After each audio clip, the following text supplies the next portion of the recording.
Today I'm going to show you how I made this smoky, garlicky, creamy eggplant dip, better known as Baba Ganoush, with fresh homemade pita. My name's Greg, welcome to the Gourmet Woodsman, and yes, I like vegetables. Alright, while my smoker's heating up, I'm just going to chop off the top a few garlic heads, set them on some foil. I only need like probably one of these big ones or two of these small ones for this recipe, but I like having this around, and I'm actually using some of these for a, believe it or not, I'm making a sausage recipe too. I poured a little olive oil over these, gonna just give them a little sprinkle of salt, and I'm just gonna wrap them up. Today I'm going to be using these Japanese eggplants because these are the ones I have, but you know, the bigger eggplants are more traditional to use. And honestly, I would like to have a little more than what I have, and it's also zucchini season, and zucchini actually makes a pretty good, I call it zucchini ganoush. It's kind of like baba ganoush with just zucchinis, but I'm going to make a hybrid today. You could follow this recipe using just these eggplants, and that would be more traditional. Let's grab our garlics. Let's head out to the smoker. Alright, got these in the smoker. It's preheated to 250. I'm hoping those chips make some smoke soon. They should.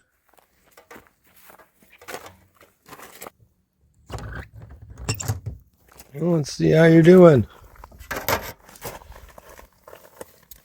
Everything's soft, looking pretty smoky. I'm going to take these inside and let them just chill out for like 15 minutes, maybe a half hour, just till they're cool enough to handle really.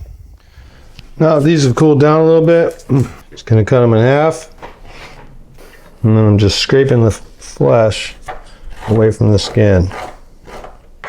So the more common way of treating the eggplant is to cook them at high heat over the grill or to roast them at high heat in the oven. But I think this smoking is really going to, well, I know it's just going to add a different flavor than the char. Char is good, smoke is just different. They're kind of on the same part of the flavor spectrum. I think smoke has a little more complexity to it than char. Don't get me wrong, I love them both.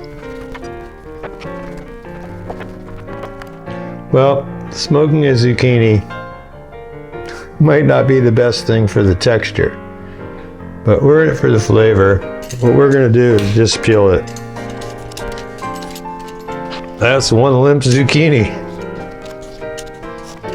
And again, use all eggplant if you want to make it more traditional. I'm just trying to use up some oversized zucchinis, and it's a pretty good way to do it. Okay, now I'm going to take my eggplant and zucchini. I'm just going to squeeze as much liquid out as I can get out. I'm going to put that into my food processing container. Pretty important step for the finished texture. Oh, you can see we got a bit of water out. That would make for a very watery baba ganoush.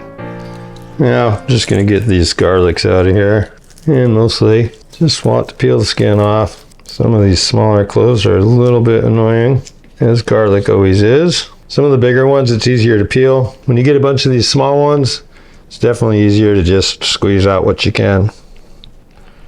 Don't try to peel those. And how much garlic you add, totally up to you. It is a lot milder once you roast it off or smoke it like this. Right, I'm going to add to my eggplants, or in my case, my eggplant and zucchini, about a half cup of tahini, about a 1/4 cup of a quality extra virgin olive oil. I'm using the fancy one. It's not the one I use for cooking. I'm going to add like, I don't know, about 2 teaspoons of salt. And I'm going to add 2 teaspoons of sweet Calabrian pepper. You could use Aleppo pepper, you could use paprika, any of those things will be great. I'm just using this because I think this will be great, and I have it. And I'm going to add the juice of 1 lemon.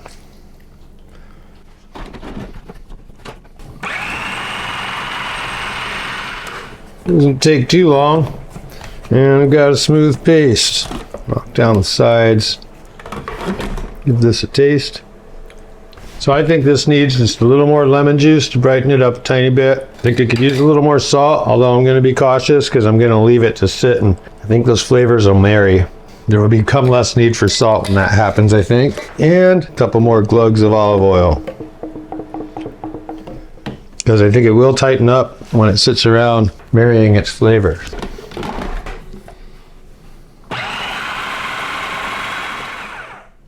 Smells really good. This is looking like more like the texture I was wanting. Give it a little taste. That's good. You know, the smoke comes through. Now, this should be delicious right now, but it's going to be even better if I let it sit. Just let all these flavors marry. You can kind of see the consistency I'm going for, and it will tighten up as it sits.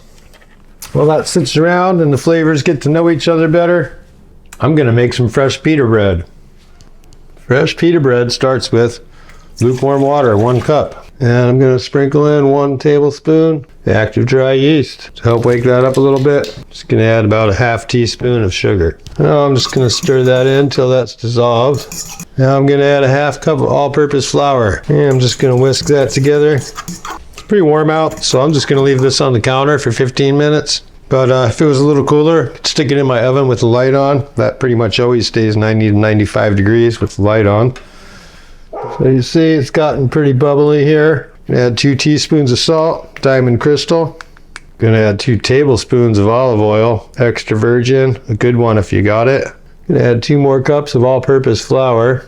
I'm just gonna mix that till it comes together. Should come together and form kind of a shaggy, slightly crumbly little mix, which is about what we got right now. Now it's pretty much come together, but yet pulls apart. There's pretty much no gluten development yet. Now it's time to get Big Red into action here. See how it's kind of coming together there? I'm just going to dust it with a little bit more flour. Help it be a little less sticky. I'm just going to let it keep going until it pulls that off the bottom and starts to look smooth. In about 2 or 3 minutes, it's looking pretty smooth, like one smooth ball. So I'm going to shut her down. I'm just going to cover it with the towel. Leave it alone for 10 minutes. After resting for 10 minutes, I'll uncover that. Put my dough hook back on. Need a little bit more. Give it just a tiny dusting. Doesn't need much. And I'm gonna let that go for a couple minutes. See how it's looking now? Looking pretty good. Oh, thanks, Big Red. Appreciate it. Gonna add just a little bit of olive oil to this. Coat it around the side so that if it rises, it'll not stick. And I'm going to take my dough and I'm just going to roll it around in that so that it's covered on all sides. Cover that tight with some plastic wrap. Cover that with my towel. Now I'm going to leave it alone for an hour. I've had my bread in the oven with the light on. It's nice and warm in there. You can see it has risen quite a bit. So what I'm going to do, deflate it. Plop it right there. Separate it into 7 or 8 pieces. Make a little ball out of it. See if I can do it right-handed. Not really. It's on the wrong side for the camera. Kind of make this V shape with my thumb and my fingers. Using that V shape more than my palm. You know, I can see on the camera it looks like I'm using my palm. But I'm really using this little cradle I'm making with my finger and my thumb. Oh, this one's a big one. I didn't cut them very evenly. Could have taken more time and used a scale, I suppose. Now I'm going to cover that with the towel one more time. Let them rest for 10 minutes. And meanwhile, I'm going to get my oven preheating to 475 degrees. And I'm going to put my baking sheet in there right now. Well, it's been 10 minutes. I preheated my sheet pan in the middle rack of a 475 degree oven. So the oven is hot and ready. I can only probably fit 2 of these at a time. Might be able to fit more of the bigger, smaller ones. We'll see. Gonna move these out of my way. Gonna take my rolling pin, very lightly flour it. Just gonna roll these out. Something like that. All right, oven's hot. So I'm gonna go put these on that sheet pan. Actually, hold on. I'll bring the pan over so you can see what I'm doing. I'm going to stick that back into the oven, 475, set my timer for 2 minutes, and then I'll flip it. In the meantime, I'll keep rolling these other ones out. You know, might be able to get them more round than I'm doing, kind of rushing through it, I guess. There we go. We'll take our time and make it a little prettier, make it more round. That's what we should really be going for. We don't need these triangles or whatever they are. Rectangles, triangles. At the end of the day, they're still going to be delicious. Oh. Time to flip them. Now I set my timer for 1 minute. Can cook these on a stovetop in a cast iron pan, but then it's only one at a time. A little parsley, a little za'atar,